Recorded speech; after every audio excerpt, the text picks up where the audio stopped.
다 함께 기도드리겠습니다. 사랑과 은혜가 넘치시는 하나님 아버지, 뜨거웠던 여름도 지나고 이제 황금빛으로 변해가는 들녘이 눈앞에 펼쳐진 가운데 풍성하고 넉넉한 민족의 대명절 추석을 맞이하여 주님 전에 나와 찬양하며 예배드릴 수 있는 귀한 시간 허락하여 주시니 진심으로 감사를 드립니다. 기쁨과 즐거움이 넘쳐야 할 명절에 코로나19, 태풍, 폭우 등 자연재해로 인해 전 가족이 다 모이지는 못했지만 일부나마 만남의 기쁨을 주시고 사랑으로 하나가 되는 기쁨을 주시니 깊은 감사를 드립니다. 가족들이 건강하고 평안해야 모든 것이 순조롭게 이루어지오니 추석 명절을 통하여 가족 간의 사랑이 더욱 풍성하게 하여 주시옵소서. 자녀들로 하여금 부모를 공경하며 효도하게 하시고 부부간에도 사랑이 충만하게 하시오며 온 가족이 주님 사랑으로 하나 되어 행복이 넘치는 가정이 되도록 축복하여 주시옵소서. 지난 한 주간을 돌이켜보면 주님의 사랑과 은혜를 깨닫지 못하였고 주님의 영광을 드러내기보다는 자신의 욕심만을 내세웠으며 성경 말씀대로 살기보다는 인간의 보잘것없는 생각대로 살았음을 고백합니다. 저희는 아직도 주님의 제자된 도리를 다하지 못하고 위선과 교만 속에서 서로 미워하고 반목하는 죄악 속에 살고 있사오니 모든 허물과 죄를 주님의 십자가 보혈로 깨끗이 씻어 주시옵소서. 창조주이신 주님, 금주는 세계와 우리를 창조하신 하나님의 창조 섭리와 구원의 역사를 기억하며 신학인의 본분을 되새기는 창조절 둘째 주일입니다. 우리의 교만과 탐욕을 회개하고 창조 세계와 생명을 돌보는 일에 진력할 수 있게 하옵시며 죄 많은 우리들을 구속하기 위하여 천하고 겸손하게 오신 주님의 기쁜 뜻을 헤아려 이해하는 마음, 사랑하는 마음, 겸손한 마음을 갖게 하여 주시옵소서. 전지전능하신 주님, 지금 온 땅에는 코로나19라는 몹쓸 전염병을 비롯하여 우크라이나 전쟁, 고금리, 고환율 등으로 인해서 경제적으로 심히 몸살을 앓고 있는데 설상가상으로 역대급 태풍으로 인해 많은 피해가 발생했습니다.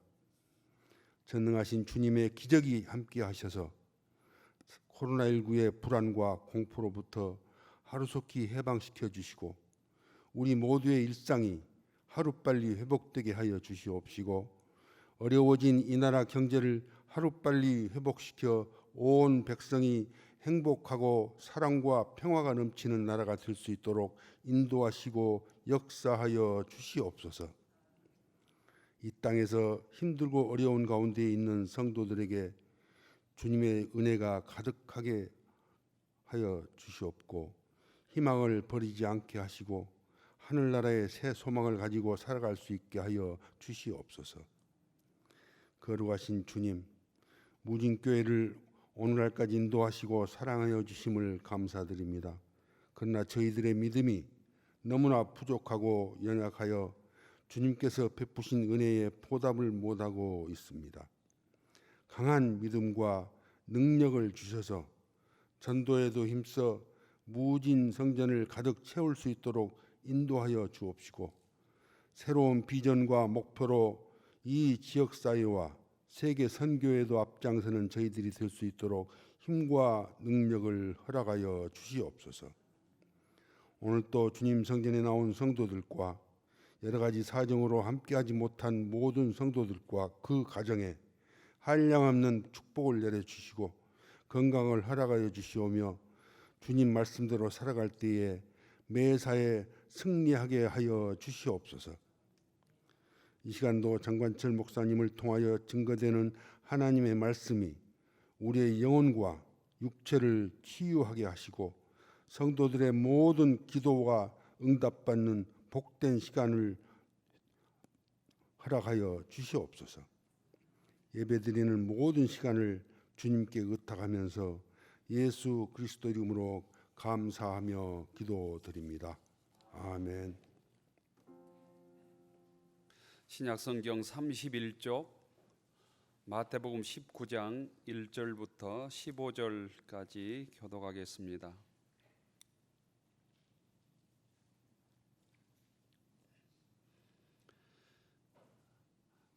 마태복음 19장 1절입니다. 예수께서 이 말씀을 마치시고 갈릴리를 떠나 요단강 건너 유대 지경에 이르시니 큰 무리가 따르거늘 예수께서 거기서 그들의 병을 고치시더라.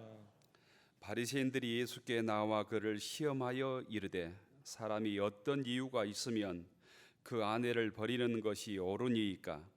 예수께서 대답하여 이르시되 사람을 지으신 이가 본래 그들을 남자와 여자로 지으시고 말씀하시기를 그러므로 사람이 그 부모를 떠나서 아내에게 합하여 그 둘이 한 몸이 될지니라 하신 것을 읽지 못하였느냐. 그런즉 이제 둘이 아니요 한 몸이니 그러므로 하나님이 짝지어 주신 것을 사람이 나누지 못할지니라 하시니 여짜오되 그러면 어찌하여 모세는 이혼 증서를 주어서 버리라 명하였나이까. 예수께서 이르시되 모세가 너희 마음의 완악함 때문에 아내 버림을 허락하였거니와 본래는 그렇지 아니하니라. 내가 너희에게 말하노니 누구든지 음행한 이유 외에 아내를 버리고 다른 데 장가 드는 자는 간음함이니라. 제자들이 이르되 만일 사람이 아내에게 이같이 할진대 장가들지 않는 것이 좋겠나이다. 예수께서 이르시되 사람마다 이 말을 받지 못하고 오직 타고난 자라야 할지니라. 어머니의 태로부터 된 고자도 있고 사람이 만든 고자도 있고 천국을 위하여 스스로 된 고자도 있도다. 이 말을 받을 만한 자는 받을지어다. 그때 사람들이 예수께서 안수하고 기도해 주심을 바라고 어린 아이들을 데리고 오매 제자들이 꾸짖거늘 예수께서 이르시되 용납하고 내게 오는 것을 금하지 말라. 천국이 이런 사람의 것이니라 하시고 그들에게 안수하시고 거기를 떠나시니라. 아멘. 잘 지내셨는지 모르겠습니다. 그동안 코로나로 자유롭지 못했던 거리두기 제한이나 또 모임의 제한들이 이번 추석에 풀려서 오랜만에 가족들을 만난 가족들이 많다고 들었습니다. 저희들이 경험하는 일들이지만 가족 간의 만남 또 친척 간의 만남, 사람과의 만남은 기쁨을 주고 또 힘을 주고 즐겁기도 하지만 잘못되면 갈등이 유발되는 게 만남이기도 합니다. 만나서 더 섭섭하고 갈등이 더 커지고 이런 일도 종종 생깁니다. 어떤 마음으로 상대방을 보느냐에 따라서 만남은 기쁨이 되기도 하고 또 갈등이 생기기도 합니다. 바라기는 예수님을 믿는 여러분들 때문에 여러분들로 인해서 만나는 사람들이 위로받고 또 힘을 얻고 행복했으면 하는 바람입니다. 나로 인해서 어떤 누군가가 더 행복해지고 감사가 넘치고 위로를 받는 사람이 되어야 된다는 겁니다. 나 때문에 섭섭해하는 사람이 많고 갈등이 생기고 싸움이 벌어지면 곧 내가 예수 잘못 믿고 있다 이렇게 생각을 하셔야 된다는 거예요. 그런 사람이 되기 위해서는 그냥 되는 게 아니고 내가 예를 써야 합니다.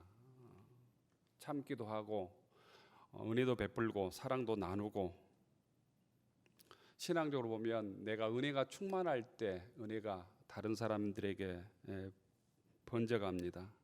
내가 은혜가 충만할 때 다른 사람을 행복하게 할 수 있다는 겁니다. 작은 일에도 감사하고 주어진 일에 자족하고 주님으로 인하여 내가 기뻐함으로 그 기쁨을 다른 사람들에게 나눠주는 교우들이 되기를 축원합니다. 나태주 시인은 행복이라는 시에서 이렇게 노래하고 있습니다. 저녁 때 돌아갈 집이 있다는 것, 힘들 때 마음속으로 생각할 수 있는 사람이 있다는 것, 외로울 때 혼자서 부를 노래가 있다고 하는 것, 우리들에게 돌아갈 집과 생각할 사람과 부를 수 있는 노래를 넘어서 우리가 돌아갈 영원한 하늘의 집과 영원히 우리 함께 하시는 주님이 있음으로 인하여 고단한 삶들을 넘어서서 기쁨과 행복을 나누고 전하는 교우들이 되기를 바랍니다. 오늘 성경 말씀은 예수님께서 갈릴리 사역을 마치고 예루살렘에 올라가는 중에 일어난 일들을 오늘 마태복음 19장은 기록하고 있습니다. 예수님께서 예루살렘으로 올라간 이유는 단 한 가지였습니다. 그것은 십자가를 지기 위함이었습니다. 예수님은 베들레헴에서 태어나고 나사렛에서 자랐습니다. 그리고 대부분의 사역은 갈릴리 주변에서 하나님의 복음을 전파하셨습니다. 마태복음 18장까지는, 그러니까 오늘 19장이니까 지난주까지는 주로 갈릴리에서 사역하신 예수님의 말씀을 기록하고 있습니다. 이제 예수님의 고난과 죽음이 예비되어 있는 예루살렘으로 올라가십니다. 주님께서는 예루살렘에서 십자가에 처참하게 처형당할 것을 미리 알고 계셨습니다. 예루살렘으로 올라가는 도중에 오늘 일어났던 일들을 오늘 성경은 기록합니다. 예수님의 일행 1절에 보면 요단강 건너편 유대 지역에 이르렀다고 있습니다. 요단강 건너편 유대 지역은 정확한 지명은 베레아라고 하는 지역입니다. 베레아. 예루살렘 갈릴리에 비해서 성경에 잘 나오지 않고 알려지지 않는 지역입니다. 이 지역에서 네 종류의 사람들을 예수님께서 만나는 것을 볼 수 있습니다. 네 종류의 사람. 첫째는 육체적인 질병을 가지고 예수님께 나와서 그 질병을 고친 사람들입니다. 두 번째는 어떻게 해서든지 예수님을 시험하고 공경에 빠뜨리려고 하는 사람들도 있었습니다. 그게 바리새인들입니다. 셋째는 아이들을 데리고 와서 예수님께 우리 아이들을 위해서 안수기도 해 주십시오. 우리 아이들을 축복해 주십시오. 이렇게 부탁한 부모들도 있었습니다. 마지막으로는 돈이 많은 부자 청년처럼 자기 영혼의 문제, 영생의 문제를 가지고 예수님께 상담을 했지만 주님의 말씀에 순종하지 못해서 실패한 청년의 모습도 오늘 19장 마지막 부분에 보면 나와 있습니다. 이 네 종류의 사람을 통해서 주님의 음성을 이 시간 듣기를 원합니다. 오늘 세 번째 사람들까지만 말씀을 나누려고 합니다. 예수님께서 갈릴리를 떠나 예루살렘으로 떠나는데 많은 무리가 따랐습니다. 그들 중에 많은 병자들이 있었던 것 같습니다. 1절에 보면 이렇게 되어 있습니다. 예수께서 이 말씀을 마치시고 갈릴리를 떠나 요단강 건너편 유대 지경에 이르니 큰 무리가 따랐다. 예수께서 거기서 그들의 병을 고치시더라 이렇게 말씀하고 있습니다. 우리가 이 땅에 살면서 가장 고통스러운 일 중에 하나가 병과의 싸움입니다. 병들어 고통을 겪는 것처럼 안타깝고 힘든 일이 없습니다. 연세가 드시면 모두 육체의 약함, 육체의 질병, 병과의 싸움을 우리 교우들도 모두 하고 계실 겁니다. 병들어 보지 않는 사람들은 병든 자의 마음들을 이해하기가 쉽지 않습니다. 예수님께서는 요단강 건너편 베레아 지역에서 병들에서 주님께 치유받기를 간절히 원해서 거기까지 따라온 사람들을 고쳐주셨다라는 거예요. 여기서 알 수 있는 것은 예수님은 우리 영혼에만 관심이 있는 것이 아니라 우리 육체에도 관심이 있다는 사실입니다.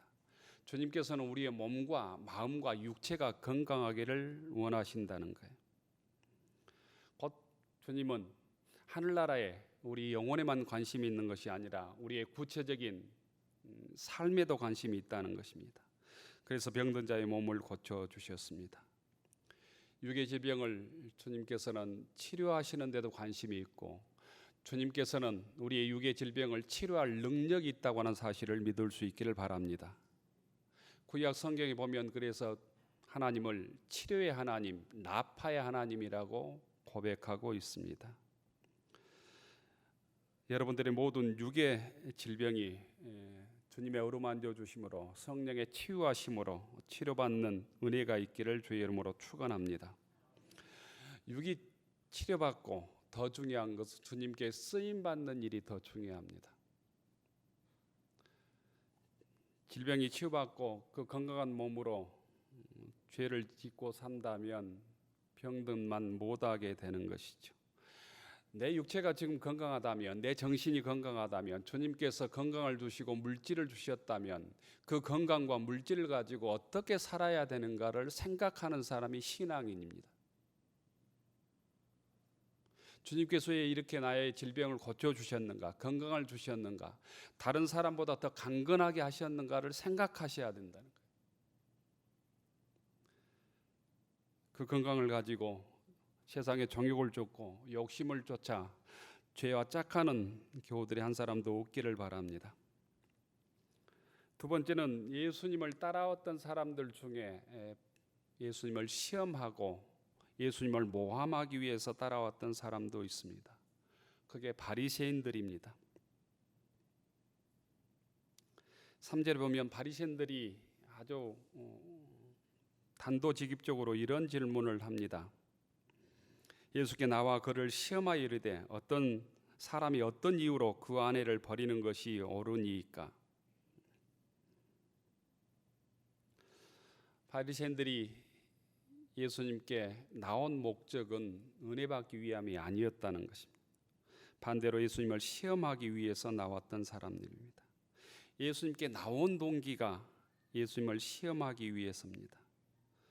예수님을 모함하고 예수님의 행적을 관찰해서 잘못을 찾아내서 대제사장에게 보고하려는 의도가 있었습니다. 지금은 모르겠지만 70년대, 80년대 정보 경찰들이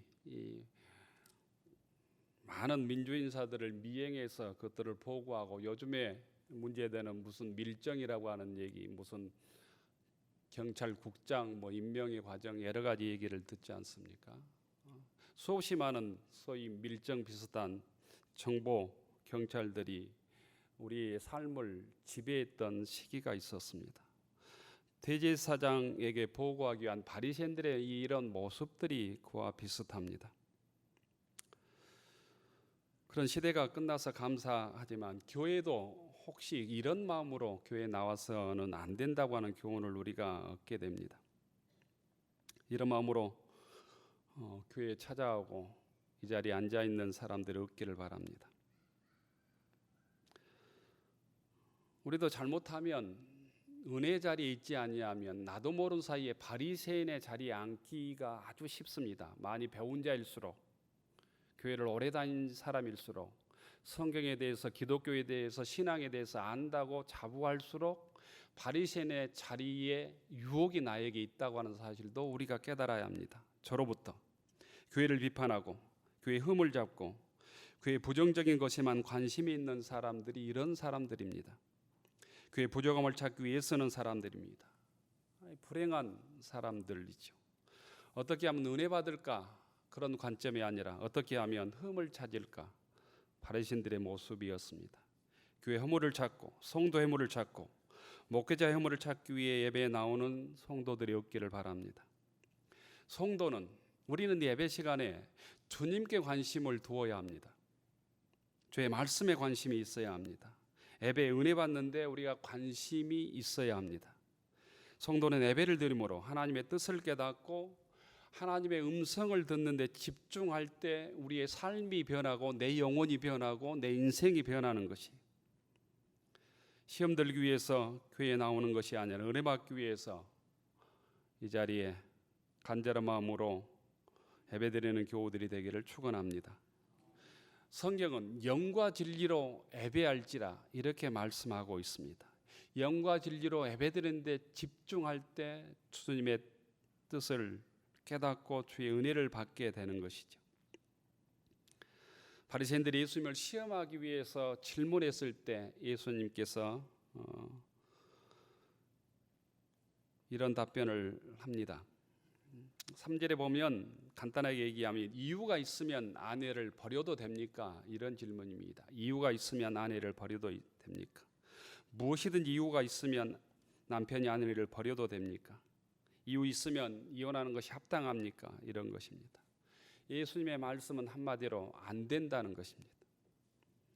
우리들이 알아야 될 것은 지금도 마찬가지지만 그 당시에도 아내를 버리는 문제는 사회적인 문제였습니다. 아주 예민한 사회 문제였습니다.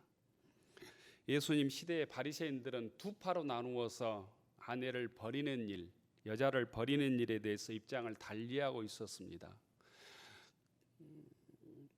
자세히 말씀을 드리면 바리새인들은 힐델파와 삼마이파라고 하는 파로 나누어져서 여자를 버리고 이혼에 대해서 논쟁하고 있었습니다. 힐델파라고 하는 이 파들은 여자가 부도덕하거나 여자 잡지 못하면 이혼 조건이 된다고 주장하고 있었습니다. 여자가 남편 마음에 안 들면 어떤 구실을 잡으면 이혼할 수 있다는 것입니다. 지금으로 얘기하면 요리를 못한다든가 잠을 많이 잔다든가 투기가 심하다든가 온갖 핑계를 잡아서 이혼 핑계를 삼으면 그 이혼이 합당하다는 거예요. 코에 걸면 코걸이, 귀에 걸면 귀걸이 같은 식입니다. 삼마이파는 이혼할 수 있는 조건은 오직 한 가지다. 여자가 음행했을 때라고 주장을 했습니다. 근데 예수님의 대답은 이 힐렐파와 삼마이파의 주장을 넘어서서 한마디로 어떤 경우에도 이혼은 정당하지 못하다라고 말씀하시는 것입니다. 6절에 보면 하나님이 짝지어 주신 것을 사람이 나누지 못할지라 이렇게 말씀합니다. 결혼 주례에 많이 들어본 말씀이죠. 하나님이 짝지어 한 몸 되게 하시는 것을 사람이 나눌 권한이 없다, 권리가 없다는 거예요. 위기 가정이 많은 시대 예수님의 이 말씀을 마음속에 잘 새길 수 있기를 원합니다. 혹시라도 갈라설까? 이렇게 생각하는 사람들은 다시 생각할 수 있기를 바랍니다. 바리새인들은 이 말씀에 물러서지 않고 두 번째 예수님께 질문합니다. 그러면 모세는 이혼 증서를 주면서 아내를 왜 버리라고 했습니까? 이렇게 질문합니다. 모세는 합당한 이혼 증서를 써주고 아내를 버리라고 했는데 왜 그랬습니까? 라는 거예요. 7절에 보면 여짜오되 그러면 어찌하여 모세는 이혼 증서를 주어서 버리라 명하였나이까? 이 예수님의 대답은 이런 것입니다. 모세가 이혼 증서를 주라고 한 것은 그들의 마음이 완화감 때문에 할 수 없이 허락했다는 거예요. 그것이 본래 하나님의 뜻이나 모세의 뜻은 아니라는 거예요. 8절에 보면 예수께서 이르시되 모세가 너희 마음의 완악함 때문에 아내 버림을 허락하였니고 본래는 그렇지 아니하니라. 어쩔 수 없이 여자를 버리는 사람들에게 버릴 때는 이혼 증서라도 써주어서 버려라. 이것은 합법적으로 이혼을 인정하기 위함이 아니라 그 여자의 인권을 보호하기 위함이었습니다. 이혼 증서 없이 그 당시에 구약 시대 여자를 버리면 당시 법에 의하면 이 여자는 간음한 여자로 취급에 대해서 돌에 맞아 죽게 되었습니다. 버려지는 여자를 보호하고 재혼의 길을 열어주기 위해서 모세는 여자를 버릴 때는 이혼 증서라도 써서 주어라 이렇게 얘기하고 있습니다. 이 말씀을 바리새인들은 여자를 버리고 다른 여자를 얻기 위한 방편으로 이혼 증서를 써주라고 곧 해석하고 있는 것입니다. 위기 가정이 많은 시대에 예수 믿는 사람들은 이 가정을 지키는데 성경의 원리로 돌아가야 합니다. 세상이 구약 시대와 예수님 시대와 소위 수없이 변했지만, 계획할 만큼 시대가 변했지만, 그럼에도 불구하고 가정을 지키는 원리는 성경의 원리로 돌아가야 합니다. 하나님의 자녀들은 합법적인 이혼 사유를 찾기보다는 하나님께서 짝지어 주신 것을 곧 붙들어야 된다는 것입니다.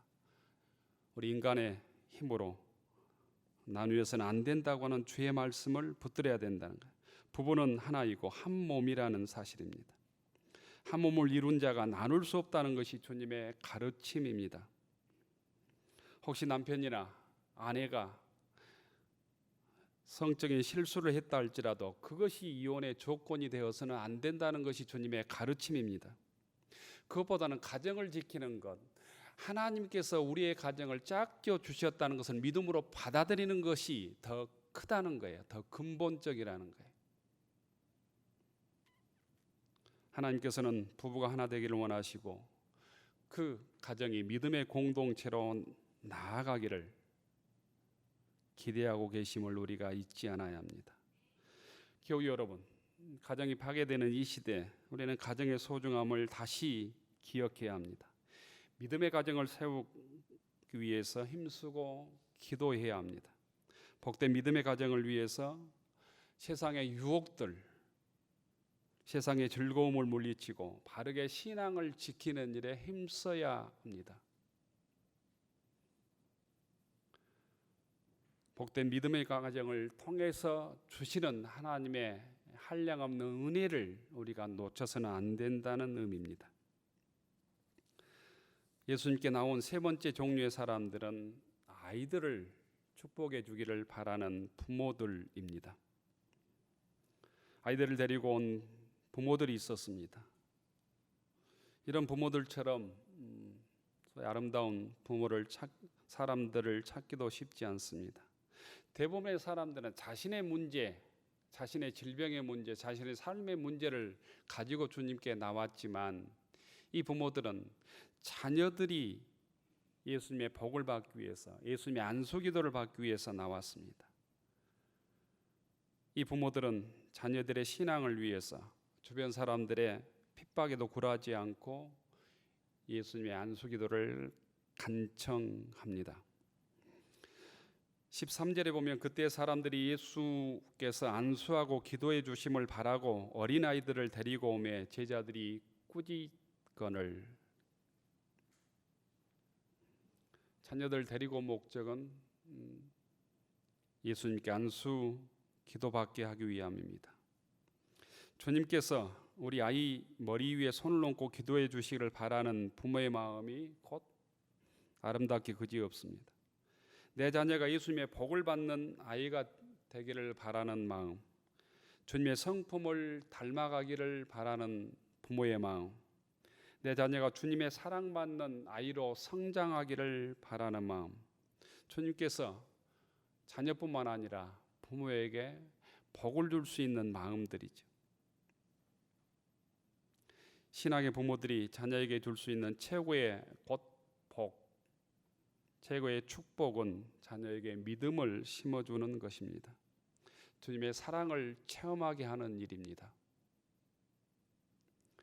자녀에게 신앙의 가치를 심어주고 주의 말씀을 의지해서 주 안에서 자기 인생을 살아가게 하는 것, 이것이 부모가 자녀에게 줄 수 있는 최고의 축복 중의 축복이라고 하는 사실을 기억할 수 있기를 바랍니다.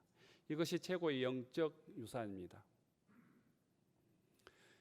요즘의 부모들은 어떻게 하면 자녀들에게 한 푼이라도 더 물려줄까, 재산 상속을 할까 온갖 혈안이 되어 있습니다.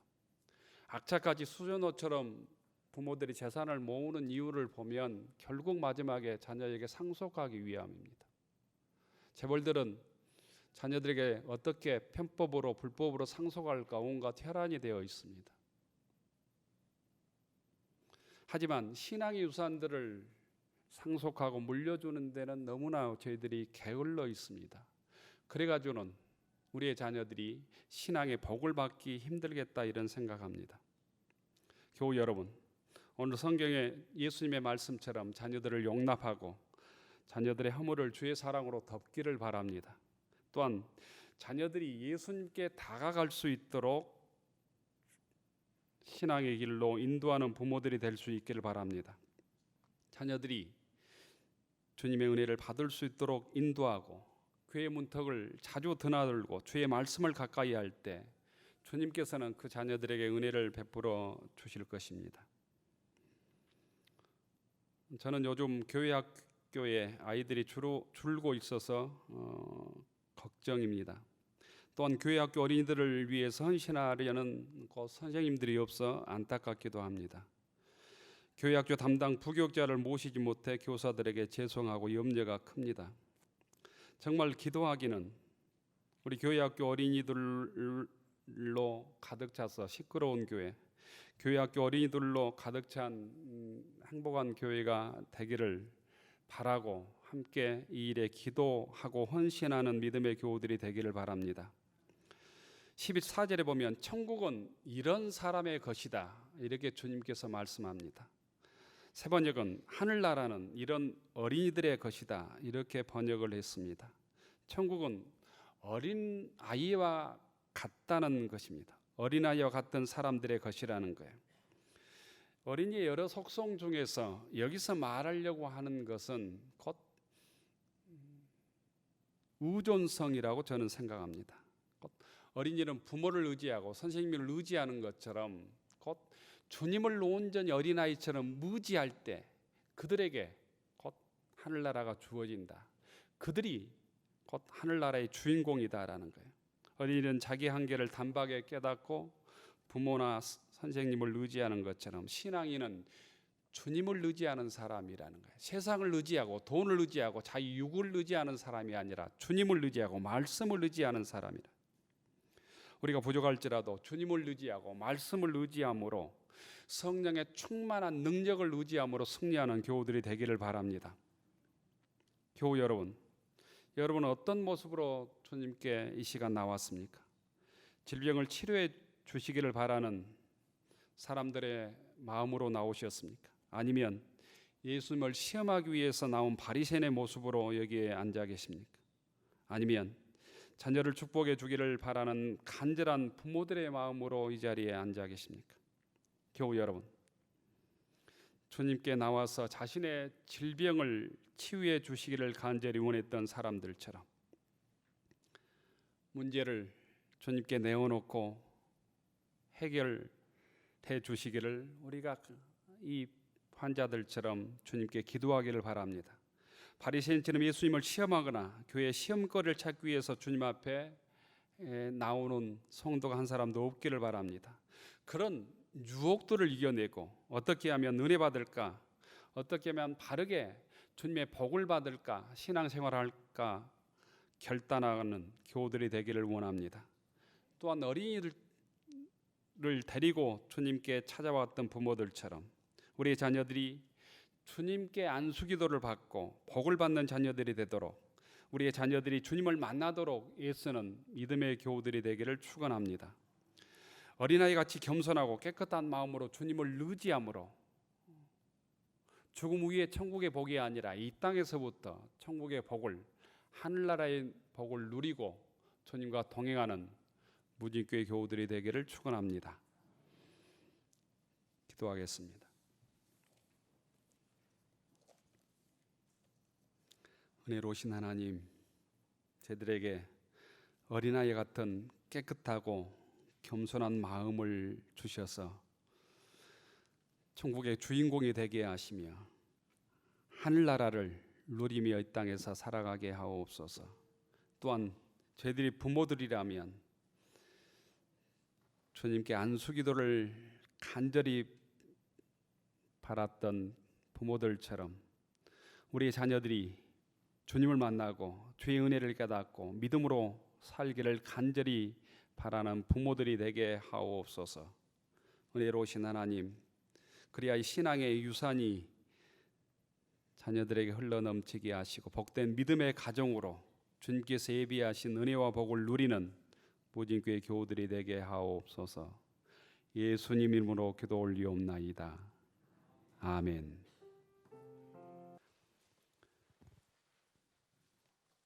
하늘으로 축원하옵나니 이제는 성부 성자 성령 삼위일체 하나님의 넘치는 은혜와 한량없는 사랑하심과 우리가 동행하시며 인도하심이 저들의 질병을 치료하여 주십시오. 저들의 자녀를 안수하여 주시고 복내려 주십시오. 기도하며 어린아이처럼 깨끗하고 겸손한 마음으로 주님을 의지하며 살아가기로 다짐하는 교우들 머리 위에, 우리의 가정과 일터 위에, 우리의 자녀들 위에 이제로부터 영원까지 함께하여 주시기를 간절히 축원하옵나이다. 아멘.